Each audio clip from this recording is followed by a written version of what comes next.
She is an author of other books as well, but I want to say this may have been her debut middle grade. I think that's probably wrong, but anyway. And it was actually the only book I gave 5 stars. So how did I miss it? It's because July was the longest month of our lives, apparently. In the comments and in reviews are saying that this book is demonizing women. No, it's not. Hey everyone, welcome back to my channel. I'm Leandra, the TBR0, and this is my July TBR wrap-up.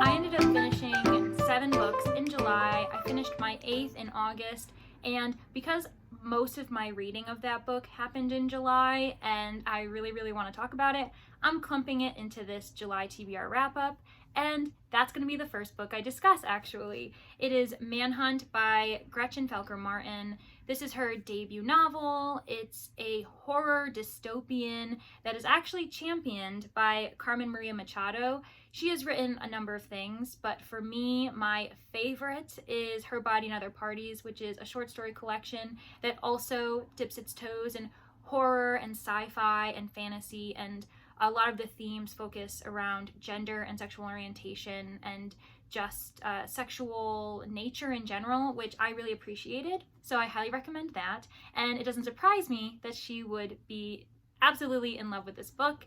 I am someone who doesn't tend to read horror at all. I actually am trying to dip my toes in more ever since I read The Haunting of Hill House. And because I don't know much about horror, I didn't know where to start, but I've heard from other fans of horror, some of my friends are avid readers of it, they have warned me that one tendency of horror, is that a lot of narratives utilize LGBT plus bodies and individuals either as a way of upping the body count without putting much care or thought into those characters being developed, just to add to the gore and the horror itself, or even worse in my opinion, because it's honestly almost this idea of enabling discrimination and fear of the LGBT plus community, is that some authors create them as the monsters or the criminals or the culprits. So I definitely wanted to be aware of what books I was actually picking up in that genre. And again, this isn't to describe every single horror book out there, but I've heard that that's something that has happened in the horror community, is trying to fix it, but it's a slow process when it comes to progress. So with this book though, I was very excited when I saw it on a most anticipated releases list for 2022, because Gretchen Felker Martin is a trans woman who obviously has included a significant amount of diversity in this book, whether it's trans women, trans men, we have pansexual representation, and just a wide variety of queer and non-binary characters. So I was fully here to see some heroes and heroines that are on that LGBT plus spectrum, and I was very glad to just enjoy it in general, because I'm not someone, again, who reads this, so this was a risk for me. The one thing to note before I get too far into this, even though I'm already a couple minutes in, there are a significant amount of content warnings that I want to provide before we continue with this review. There is a significant amount of graphic violence and sexual content in here. Some of the sexual content is sexual assault. That is important to note. Meanwhile, most of it, however, is between consenting mutual partners. So there is also a lot of death in general, whether it be humans or animals being described in a very violent, visceral way. So those images are important to note before you enter the book, as well as I continue on with this review, because it's a very much a splatter book, I think is the right term, and there's a lot of body horror in it as well. So anyways, to give some description of the narrative, this is a alternative present, to be honest, because a virus hits in 2018, I think, and it's called Trex. The reason why they call it Trex is because the virus attacks those who have a high level of testosterone in their bodies. So you can put 2 and 2 together and know that most of the male population is attacked significantly. And what happens is when they are exposed to T-Rex, they become extremely aggressive, almost delusional and animalistic, and just violent. Their animalistic urges, whether it's sexual or just violent, come out. They are running throughout the woods on all fours, and it's honestly terrifying. It's a terrifying image to imagine.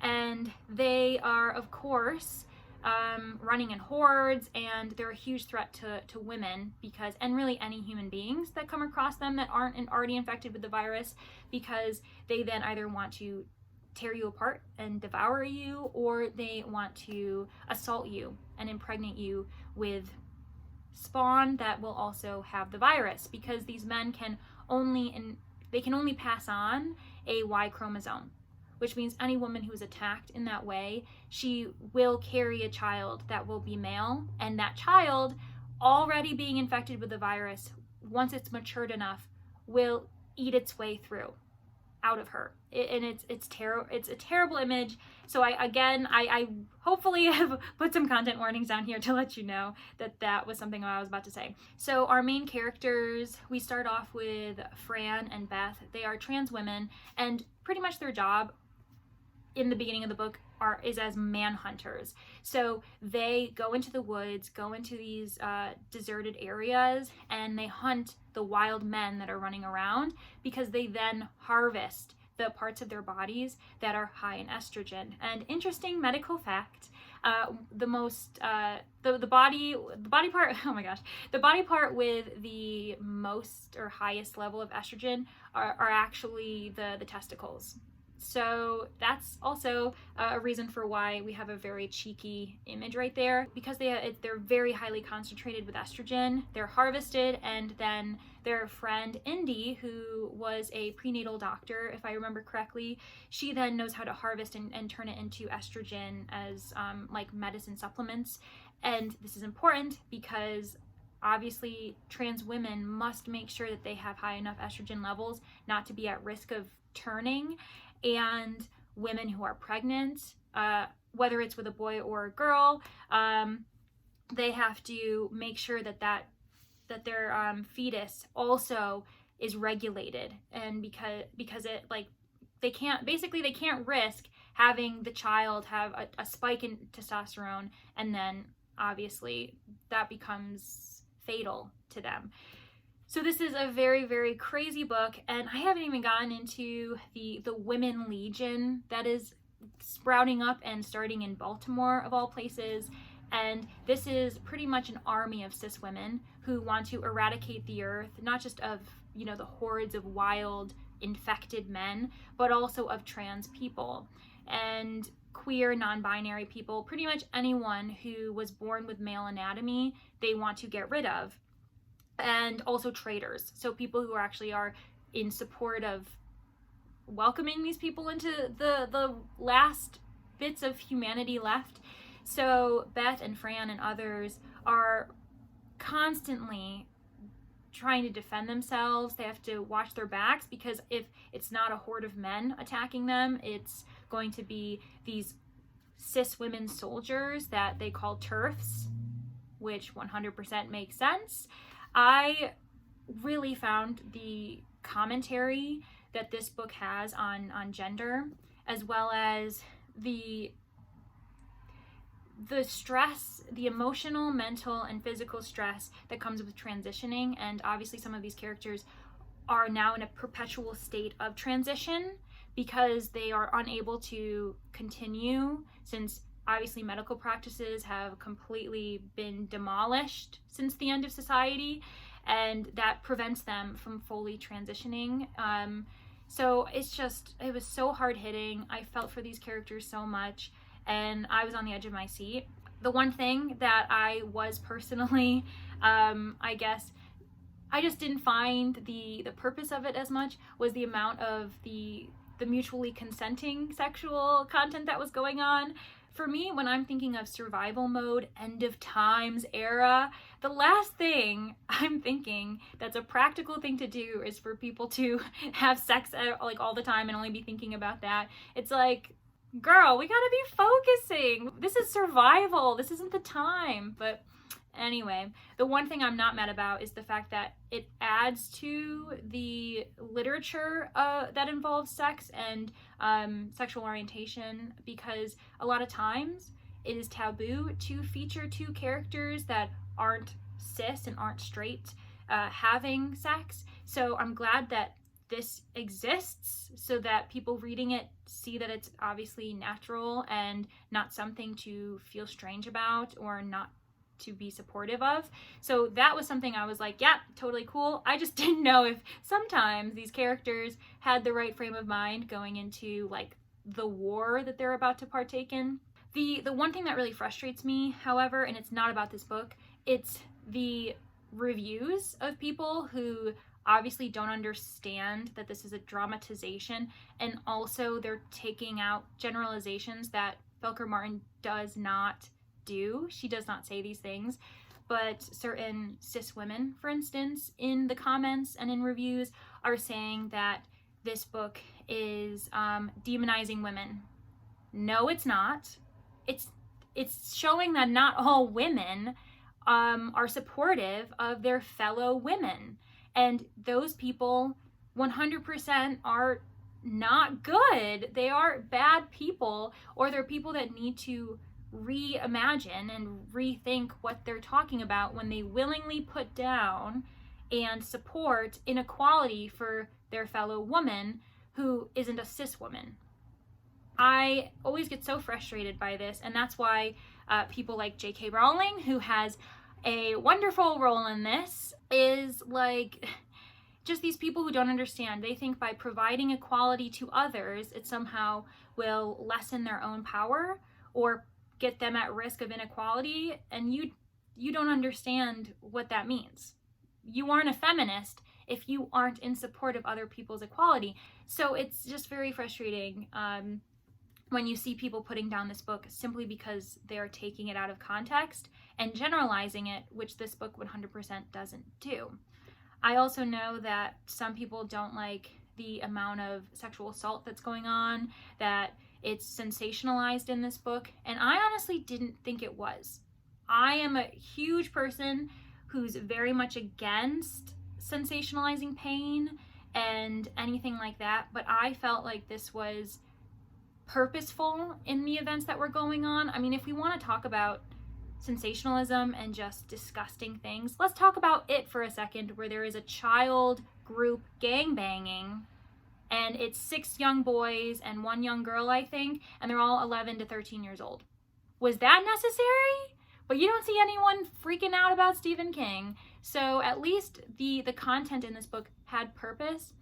And I've already been talking about it too long, but I highly recommend it if you are interested in a really thrilling book that also includes lots of commentary on gender and feminism. And also, now I've got something else to say about it. The other thing that I think is really important is that this book at least made me rethink every other dystopian novel that has a huge gender focus when it comes to feminism, because those narratives are missing trans voices. And I'm not saying it was purposeful, but it's important to note that when we're reading these books, that's a significant voice that we're missing. For instance, in The Handmaid's Tale by Margaret Atwood, where would a trans voice, trans characters play in that society? What would happen? And why is that not mentioned? You know, it should be mentioned as we move forward into these dystopian novels in the future of publication. What about The School for Good Mothers by Jessamine Chan? I personally don't remember if she included trans voices in there. If she did, please put it in the comments, because I don't want to suggest that she didn't if she 100% did. But that's something to think about. The Power by Naomi Alderman, that's another gender-focused futuristic society that plays along with sci-fi and fantasy. What would happen to the trans community during that future world? So those are things that I think this book is wonderful for bringing into the discussion, and I highly recommend that you pick it up. I gave it 4 stars. I hope you do the same, or give it higher, honestly. That would not surprise me. Okay, hopefully my reviews from this point on are a bit more succinct, but I do not regret anything. Manhunt is great. If you can get a copy from your library, pull it from your TBR shelves if you already own it, or honestly buy it because we should support authors like this, then I fully support that. Another book, though, that I ended up reading for July was The Hunting Party by Lucy Foley. She is a well-known thriller suspense novelist. She wrote The Guest List a couple years ago. I read that and I had the best time. I think I was lucky that I got to it before the hype because I know that some readers were disappointed by it. She also just came out with The Paris Apartment in 2022, so it's very new and people are already going crazy for it. So knowing me, I'm going to avoid it for a few years because I fully believe in fearing the hype. It is not something to be trusted. Moving on. So even though I actually own a physical copy of this book, I ended up listening to it on audiobook through Hoopla, and I thought it was the best decision. I was way more engaged than I personally think I would have been if I read it myself. And I think that's because the voice actors were just so good. They knew how to deliver lines, they had all different accents, and they put a lot of emotion into the dialogue or, monologue thoughts. And I was just so on board, and it really made me want to keep listening and get to the end and figure out what was going on. Going on with that, the reason why there were so many voice actors is because this is a multiple POV narrative. Most of the characters' POVs are occurring before the incident, this mysterious event that happens. We obviously know that someone has died, but we do not know who, and we don't know the events surrounding it yet. And then we have one character who has been designated as our POV after the fact. So after the body has been found, as they're waiting for the police to arrive, because of course a horrible storm that is like the worst in so many decades, hits the Scottish Highlands, and now the roads and everything is just undrivable, untravelable. So they're just stranded at this estate with a murderer that they don't know who it was. So I really had a good time. I enjoyed the suspense. I was here for the drama.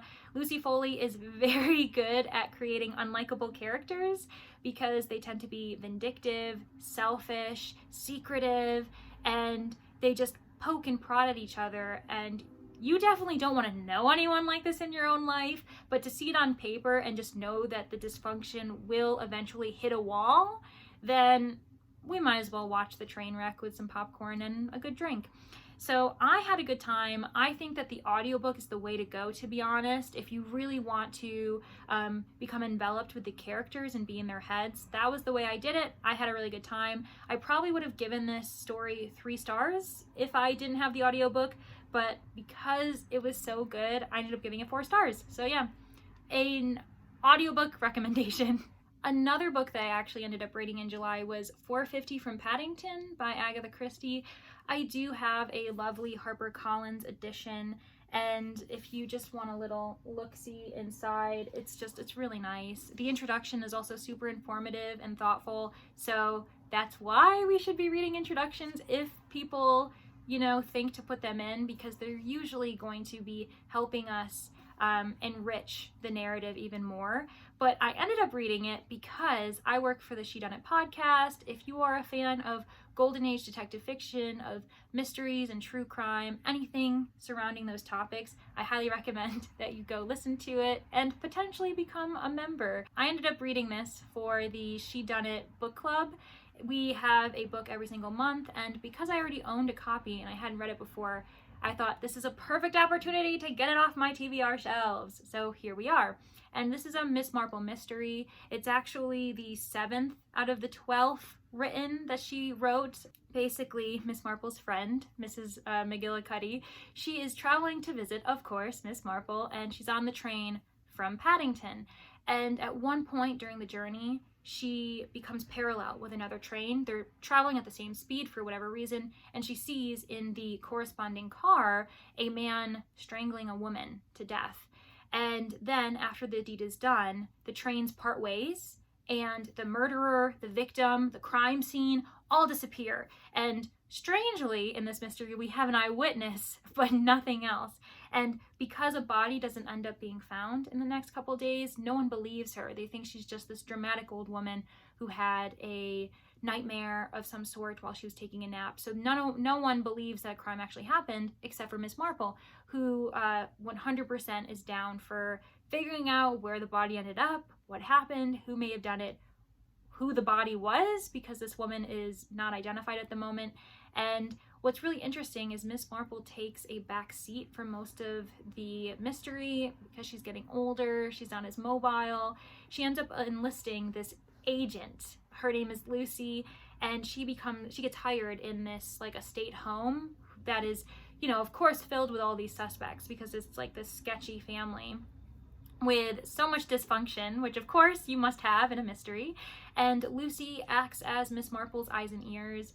I found her incredibly intelligent and capable and witty, and I really enjoyed Lucy as a character, and I'm kind of sad because if I can remember correctly, I've never heard of her character beyond this book, so enjoy her while you can. And it doubles from her perspective to an inspector on the case as well, as he's traveling to figure out who this dead woman could be, as they also try to find the body. It's crazy. But anyways, I really enjoyed it. I know some people don't like this book, mainly because they want to see Miss Marple. But if you remember, if you're a fan of Agatha Christie, Miss Marple is someone who tends to be in the background, even from her beginning. In the Murder at the Vicarage, she literally solves the crime from her garden, because if we're being honest, during this time period, women could not be actively involved in every single social circle. They weren't allowed to participate in some acts of society, and that would have prevented her from obviously being at the forefront of the crime, leaning over the dead body like Hercule Poirot does. So I really appreciate this, and while Agatha Christie is 100% not someone to look up to because she was anti-feminist, she was racist and anti-Semitic and so many other things, she does have a lot of proto-feminist characters in her work, which makes it really complicated and kind of crazy to read her and try to understand her from a modern lens. But I like to do it, and I really enjoyed this book a lot, so I'd recommend it. I'm giving it 4 stars as well. Seems to be my trend today. Switching it up from the mysteries I've been reading, I have also read Italo Calvino's Invisible Cities. This is probably the most minimalistic cover I have ever owned or seen in my life.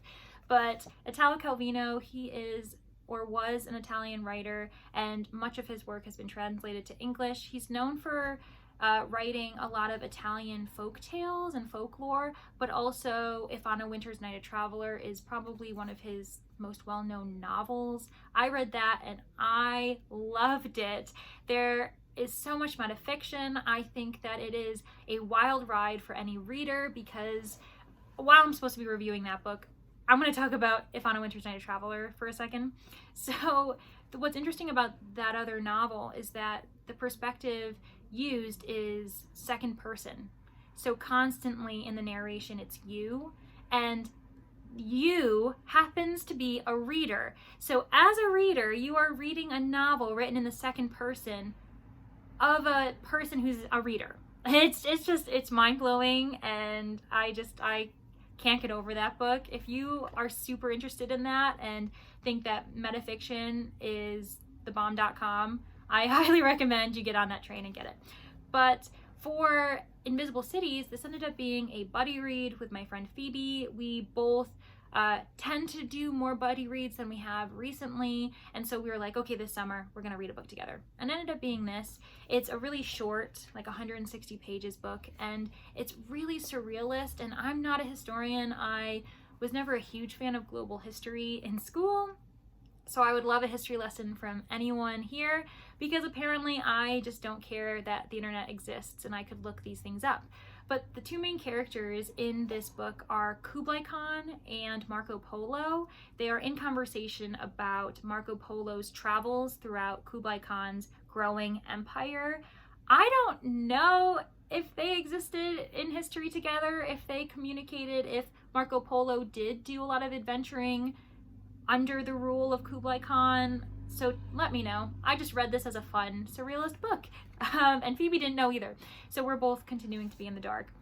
But the one thing to note is there's not a lot of narrative structure in this. It really is just a conversation between Marco Polo and Kublai Khan discussing these fictional cities, and they definitely are fictional because their names are sometimes women's names, sometimes they're these strange, unrealistic terms, and it starts to kind of feel almost monotonous, but between these little blips of discussions of cities, there's then this really meaningful conversation between the two characters, and I think that really breaks it up in a beautiful way. The reason why I really enjoyed it is because one of the city's names is Leandra, which is just so weird. I genuinely gasped aloud when I was reading this in my bed when I got to that part. And if I can find it, I'll, give you a little description of it. Let's see here. I found it.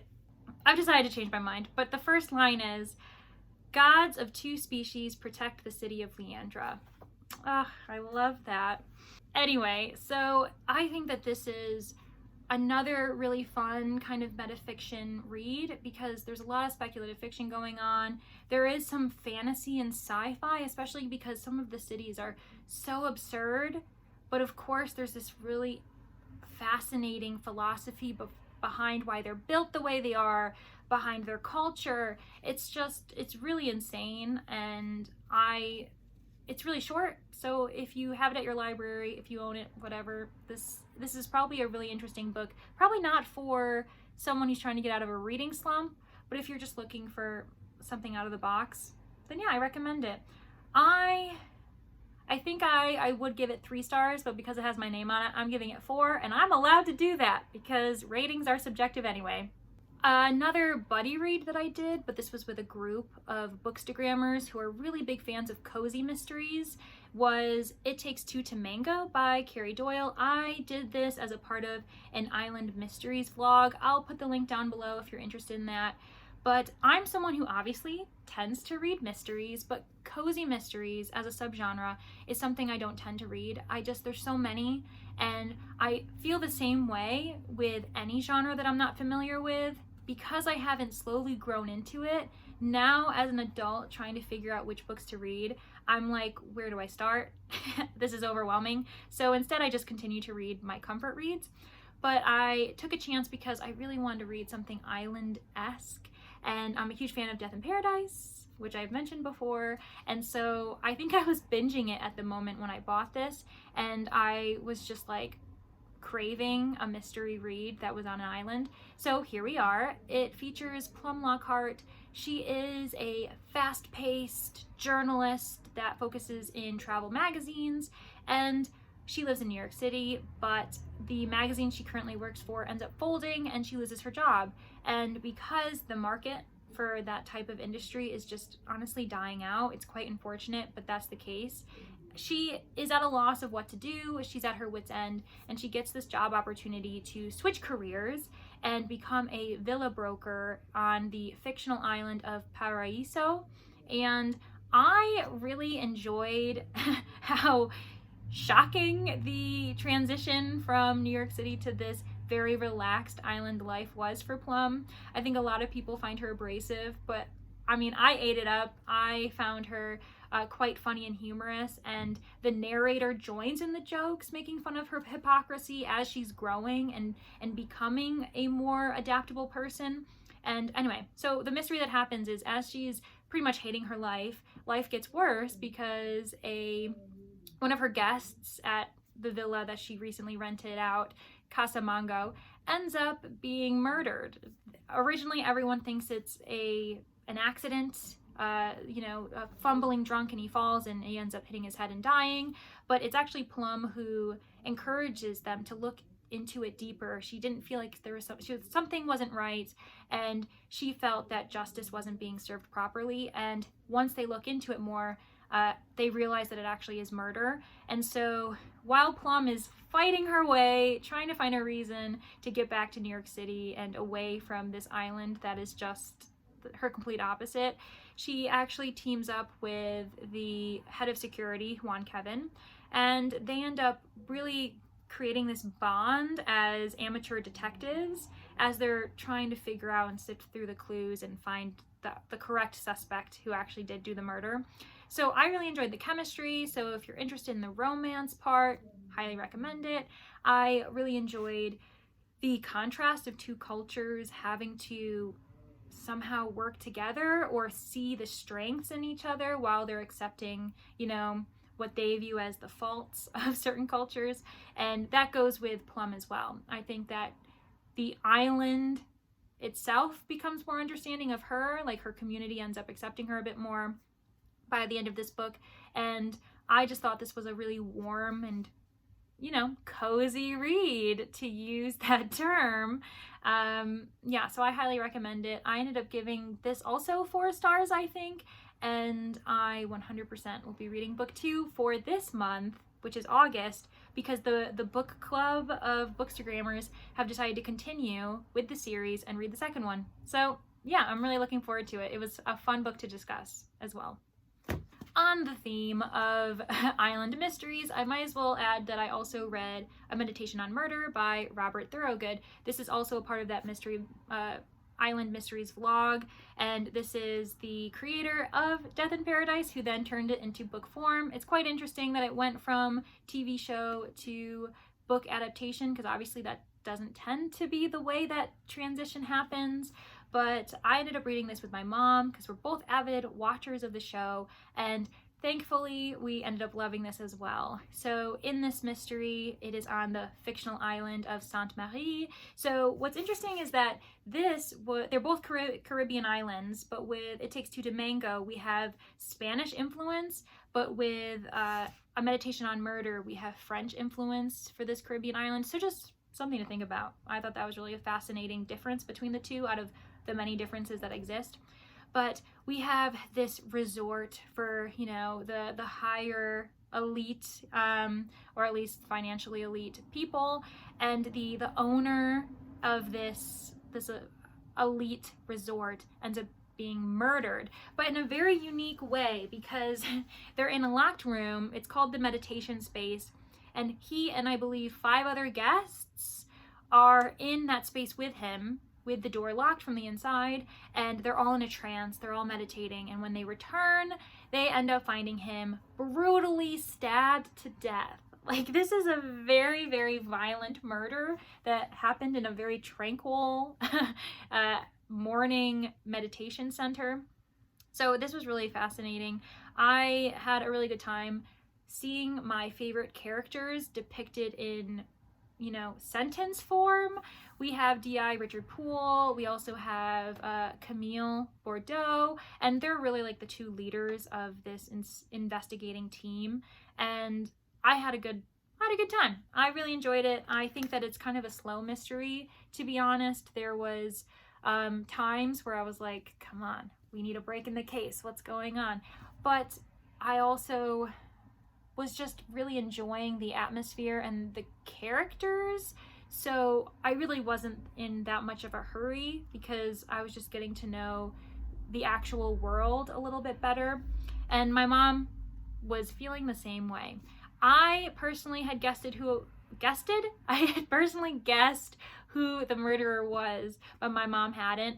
So, you know, I think this could be a fun mystery that people could look into if they're interested. It's also a standalone, so you can read it whenever you want, and it happens sometime after the first inspector in the TV show arrives to the island. So if you've already started the show and you're worried this is just a repeat of one of the episodes, it's not. It's a unique mystery for these characters, and yeah, it was great. The final book that I ended up finishing more at the beginning of the month, to be honest, was actually a NetGalley arc, and that was Trex by Christine Morel. She is an author of other books as well, but I want to say this may have been her debut middle grade. I think that's probably wrong. But anyway, to give you some information about what's going on, we have Trex as one of our main characters, and Melly is another. Melly currently lives in the town, and Trex moves in with his mom under some suspicious circumstances. What we know is that when he was very young, he had this life-saving surgery that ended up putting this very experimental implant into his brain. So half of his brain is honestly machinery. And as he's been getting older, as he's been obviously growing and soon becoming a teen, he is developing certain tendencies that are very disconcerting. And that's why they keep moving, because they have to keep a low profile, because the company that installed it wants their tech back pretty much, and they feel like they own Trex because they own what's in his head. And Trex just wants to have a normal life. So he's starting middle school and he's trying to fit in with the cool kids, but that ever lurking presence that someone's watching him, that someone is getting ever closer from the company, is really starting to get to him. And Melly is the local young investigator. She's obsessed with mysteries and she wants to become a private investigator when she grows up. And so she catches on that something's going on with Trex because she's super observational. And honestly, at the very beginning of the book, she sees that he can conduct electricity with his hands sometimes, depending on the certain surfaces he touches and depending on his mood. And they end up having to join forces and slowly become friends as she tries to assist him in figuring out what's going on, because there's also a creepy prowler around the neighborhood, and different people are starting to mention like, oh, there's someone watching the kids, what's going on? And of course, Melly and Trex are like, that's a guy from the company and they're trying to find you. So it's really great. I think that the themes of feeling out of place, especially when it comes to middle school age, was very poignant and very relatable. And I just loved the growing friendship between these two kids because they're very different, but there's a certain level of humor as well and sophistication, and things get wild. I remember there was a certain reveal when it came to the prowler that just blew my mind. I was so impressed, and I feel like anyone at any age would have a huge fun with it. And that was another 4-star read for me. So I said I was going to talk about 8 books for my July wrap-up. I only talked about 7, if anyone noticed. And I was thinking, what did I miss? What book did I miss? And I ended up missing the very first book that I finished in the month. And it was actually the only book I gave 5 stars. So how did I miss it? It's because July was the longest month of our lives, apparently. And I completely associated it as not having happened this month. But the book I'm talking about is Cult Classic by Sloane Crossley. Her name is Crossley. Sloane Crossley. It was phenomenal. The main character in itself is one of the best, most well-rounded characters that I have ever read. Her name is Lola, and she actually reminds me of Free Food for Millionaires, which is the debut novel by Min Jin Lee. She's also the author of Pachinko, if you're a bit more familiar with that historical fiction novel. But the main character in the main character for Free Food for Millionaires is named Casey Han, and she, a masterpiece. So if I'm comparing them together, you know that this is one of the most well-rounded characters ever. But anyway, so Lola, upon leaving or getting ready to leave from this reunion dinner in Chinatown with old colleagues from this very academic psychology journal that they used to partake in, she runs into an ex, which, happens. It's awkward, it's uncomfortable, it can be painful depending on the relationship. But, she copes with it. It was years ago, and now she's actually engaged to another person. So she just kind of chalks it up to this just weird occurrence. But then the next night, she is forced to return to that same restaurant in Chinatown, and what happens? She runs into another ex. And then this coincidence now becomes a weird pattern, and she realizes that she has become the guinea pig to this experiment run by a new age cult that's not a cult in the traditional sense, and they have found a way to bring all of her exes into this few blocks radius, this neighborhood in Chinatown, to help her navigate and cope with her baggage before she embarks on marrying this man that she's currently engaged to. And it is wild. The themes of relationship and loss and different versions of ourselves depending on who we're with and who we're interacting with most was so fascinating and relatable to me. I just, oh gosh, it's so good, and it's so speculative fiction meets science fiction almost. It's just, it's so good. It's happening in New York City, and you genuinely don't know what's going on, and there were multiple reveals that I just had my mind blown. And actually, the next time I go to a bookstore, I'm intending to buy a physical copy of it because that's how much I loved it, and I want to have it on my shelves to reread if I want to. But I highly recommend it. It was so great. I'm so glad I borrowed it from my library because now it will eventually be on my have-read shelves. And yeah, oh my gosh, can you imagine if I had forgotten to talk about that glorious book? Highly recommend it if anyone can get their hands on it. If you already have it on your shelves, whatever the case is, that's one I don't think anyone should miss. It's amazing. And those are my books for this July wrap-up. I am honestly very happy and satisfied with them overall. I didn't have any books that were under 3 stars, which honestly isn't surprising because as we all tend to be as readers, we tend to lean towards those genres or towards those concepts that we should love. That's why we ended up buying that book in the first place, or why we ended up picking it up. So I don't tend to give books 2 stars or lower when I'm the one rating it, just because I don't go out of my comfort zone as much as I should. But I'm trying to change, hence the horror book in this deck. I am really glad that I am branching out when it comes to the platforms that I'm getting these books from. For instance, audiobooks, ebooks. That's something that's quite new to me. Both of those actually are. I tend to have only read physical books in the past before 2022. And I'm really excited that I was able to share all of my buddy reads for July because there were a huge number of them. I am really appreciative that you got through this wrap up with me, and I hope you enjoyed yourself. If you did, consider giving it a like, consider subscribing to this channel because I intend to do this again, obviously at the end of every single month when I can, and I hope everyone has a wonderful day.